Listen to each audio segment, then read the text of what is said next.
नमस्ते, आप लोग के बीच फिर से शॉर्ट वीडियो पोखरा सिंह के कि खुला खुला ही के खुला खुला बाल हो खेला लइका फंसावे के चाल हो खेला कि जो लइकी के खुला खुला बाल हो खेला लइका फंसावे के चाल हो खेला।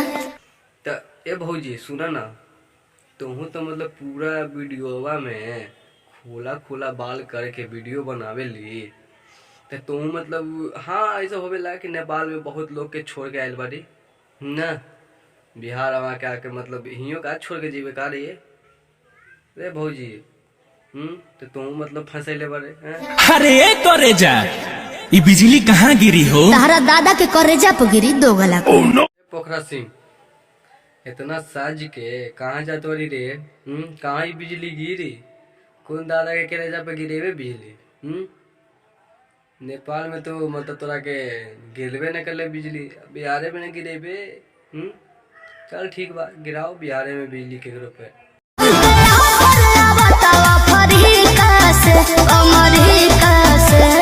मेरा क्या होगा कि प्यार जे न करबू तरीका से तो कूद जाई बुर्ज खलीफा से।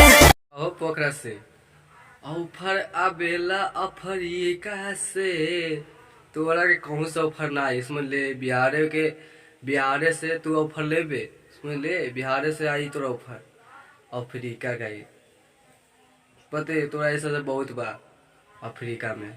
ठीक बा, तू बिहार या नेपाल के चलाओ।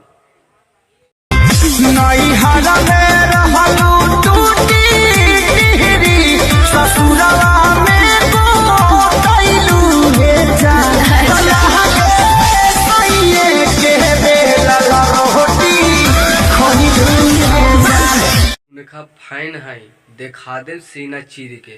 ए पोखरा सिंह बात बोली, तू दिखाई दे सीना चीर के। कफन है देखा दे सीना चीर के, हाथ में छपौले बानी उनका तस्वीर के।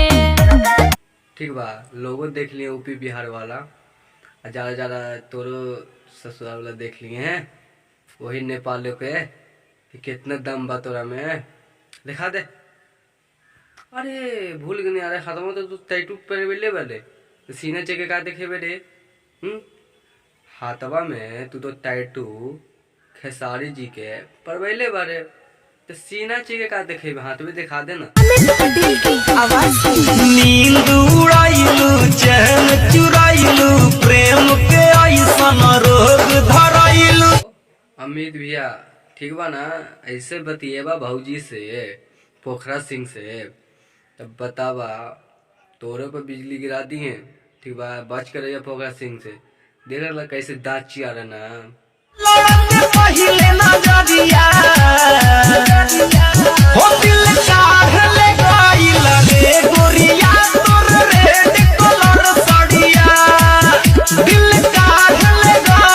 ना थोड़ा सा वीडियो में देख ला कैसे दांत चिया रहा ना।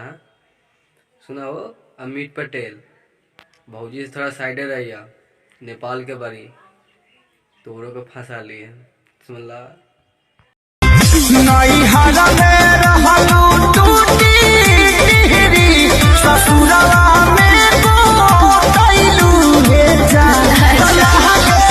तोरा के समाज में नहीं क्या बात कि नहिरा में कोई भी रहेला तो मतलब मोटाइला ना, समझ ले अच्छा से खाना ही ना मिलेला, और ससुरा में आ जाला डबल खाना ही मिलेला, समझ ले का रे पोखरा सिंह।